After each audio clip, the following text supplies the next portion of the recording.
और बड़ी खबर देखिए, ये एक पंक्ति में बड़ी खबर हम आपको लगातार बता रहे। फ्यूचर का हाल जान लीजिए। त्रिकोणीय संघर्ष वाली ये सीट यहाँ पर छठे राउंड में आरएलपी की कनका बेनीवाल आगे हो गई है। हनुमान बेनीवाल ने ली होगी राहत की सांस। ये बड़ी खबर इस वक्त की।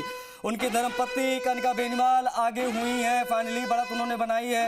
अब तक बीजेपी के खाते में सीट जाती दिख रही थी, लेकिन रुझान देखिए, जैसा कि हम लगातार बता रहे हैं, पल पल बदल रहा है और आरएलपी यहाँ पर एक बार फिर से बाउंस बैक करती नजर आ रही है। एक बार फिर 84 का भी हाल जान लीजिए। ये 84 विधानसभा चुनाव, यहाँ पर भी त्रिकोणीय संघर्ष की बात शुरुआत में कही गई थी। अब देखिए, बीएपी के अनिल कटारा की बढ़त बरकरार है।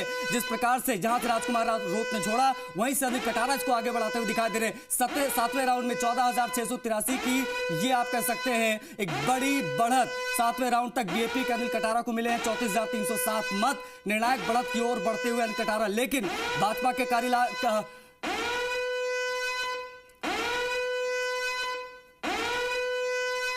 दौसा का हम करते हैं। दिनेश मेरे सहयोगी मौजूद है और दिनेश आपके साथ कांग्रेस प्रत्याशी मौजूद है, बातचीत करिए, ओवर टू यू।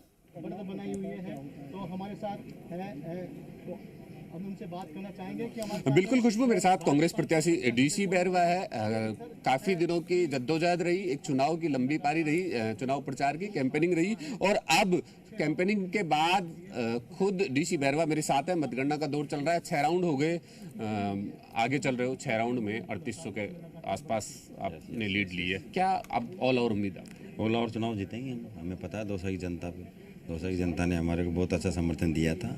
जो ही इस भाजपा सरकार बनी, इन्होंने कई वादे करे थे, जैसे 1 लाख नौकरी देंगे और इसके बाद अभी देखा फसल का बुराई का टाइम था, इन्होंने समय पर खाद नहीं, बीज नहीं, लाइट कटौतियाँ, बहुत सारी ऐसी चीज़ें थी। तो इन चीज़ों को लेकर ही हम प्रचार में उतरे थे और जनता पहले से तैयार बैठी थी उपचुनाव के लिए किया।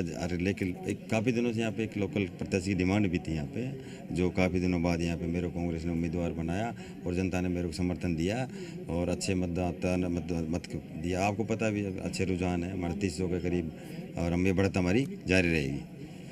देखिए, विधायक का, हालांकि आप लंबे समय से चुनाव लड़ते आ रहे हैं, लेकिन विधायक का चुनाव आपका पहला चुनाव था, कैसा अनुभव रहा?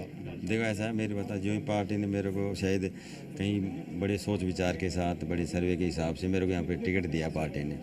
और तो लंबे समय से हम कांग्रेस पार्टी में हैं और उम्मीद तो कर रहे थे। मैंने पहले भी सिकराज से एक बार टिकट मांगा था, एक बार 2 बार मांग लिया मैंने। 18 में मांगा, 23 में मांगा, पार्टी ने नहीं दिया। फिर मैं कंटिन्यू काम करता रहा। उससे पहले हमारे पिताजी ने यहाँ पर 80 में 83 में 2 बार चुनाव लड़े, यहाँ पे वो पराजित रहे। उसके बाद हम लंबे समय से, वो पिताजी प्रधान, मैं प्रधान, वह प्रधान, हम लंबे समय से हम कांग्रेस में रहे। पार्टी ने यही सोच कर कि भाई हम धरातल से जुड़े हुए हैं, कांग्रेस के एक सच्चे आदमी रहे, इसलिए हमको पार्टी ने मौका दिया। कांग्रेस के सच्चे सिपाही रहे, इसलिए पार्टी ने आपको मौका दिया है। सामने जगन मीणा भाजपा से आपके सामने रहे, लेकिन चुनाव पूरा जो है बागडोर वो डॉक्टर किरोड़ीलाल मीणा के हाथ में थी। और किरोड़ीलाल मीणा राजनीति के माहिर खिलाड़ी माने जाते हैं, दिग्गज नेता है भाजपा के और न सिर्फ एसटी के बल्कि अन्य समाजों में भी बहुत मजबूत पकड़ रखते हैं। कैसा चुनाव है? ऐसा मेरी बात सुनो, ये विचारधाराओं के चुनाव है। कांग्रेस की विचारधारा अलग है, बीजेपी की विचारधारा है। बीजेपी से कोई भी हो सकते हैं, जगमोहन जी हैं, किरोड़ीलाल जी भी हो सकते हैं। और किरोड़ीलाल जी थे ही ना, किरोड़ीलाल जी, गोलमा जी, राजेंद्र जी और आपकी ये जगमोहन जी थे ही, रामविलास जी। ये मैंने देखा है, ये एक आदमी चुनाव थोड़ी लड़ा मेरे सामने, मेरे पूरी बीजेपी सरकार ने लड़ा है, इनके पूरे जितने भी मंत्रियों ने चुनाव लड़ा है और ये हमारे सत्ता में थोड़ी हम लोग। क्या आप सत्ता में नहीं थे, लेकिन आपके पीछे भी कांग्रेस का बड़ा सपोर्ट था? क्या लगता है कहीं दिग्गज आपके साथ में थे या नहीं थे, और थे तो कौन कौन खुलकर आए? ऐसा मेरी बात सुनो, दिग्गज हमारे यहाँ से 2 सांसद साहब, तो उनकी एम भूमि का टिकट दिलाने में मेरे साथ उन्होंने अच्छा काम भी किया। उसके बाद सचिन पायलट साहब है, गहलोत साहब, डोटासरा जी, रंधावा जी, रघु शर्मा जी, अन्य हमारे और भी कई नेता यहाँ पे हमारे साथ में आए थे। उसके अलावा लोकल हमारे जो जितने भी कार्यकर्ता हमारे सब साथ में थे और उसका परिणाम आप देख रहे हो, मैं मजबूत स्थिति में है। डीसी, एक मेरा अंतिम प्रश्न ये है आपसे कि आपने कुछ दिनों पहले सोशल मीडिया पे एक पोस्ट की कि मुरारीलाल मीणा मेरे लिए भगवान है, और मुरारीलाल मीणा को चुनावी जो कैलकुलेशन देखी गई उसमें कहीं ना कहीं नेगेटिविटी उनको लेकर आ रही है, क्या कहेंगे? ऐसा वो किसी ने गलत डाली थी, वो मेरे आईडी से नहीं डली थी। वो जो किसी ने लिखा था ना, वो मेरी आईडी से नहीं लिखी थी। किसी मेरे नाम से कई लोगों ने कई आइडियाँ बना रखी है, वो उन्होंने डाल दी। उसकी भावुकता कहते अच्छी बात है, वो अच्छे आदमी है मुरारीलाल जी मीणा, मैं भी उनको आदर्श मानता हूँ। अगर किसी ने लिख दिया भगवान के तो मेरे को अच्छा लिखा होगा उसने, जिसने भी लिखा है। अच्छा, काफी शांतिपूर्ण दौसा का चुनाव रहा, कोई बहुत ज्यादा इस तरह की घटनाएं, क्योंकि दौसा तो अति संवेदनशील विधानसभा क्षेत्रों में स्थित है। अब 161, जहां तक मुझे ध्यान है 161 पे तो लाइव वेबकास्टिंग भी चुनाव आयोग ने करवाई थी, लेकिन शांतिपूर्ण चुनाव रहा, कोई विशेष इस तरह की घटना सामने नहीं आई, जबकि सरकार के खिलाफ आपने चुनाव लड़ा। क्या ऐसा, मेरी बात सुनो, ये मैंने पहले भी कहा कांग्रेस का बीजेपी का चुनाव था इसमें, और बहुत अच्छी बात रही है कि ये चुनाव बहुत शांतिपूर्ण रहा।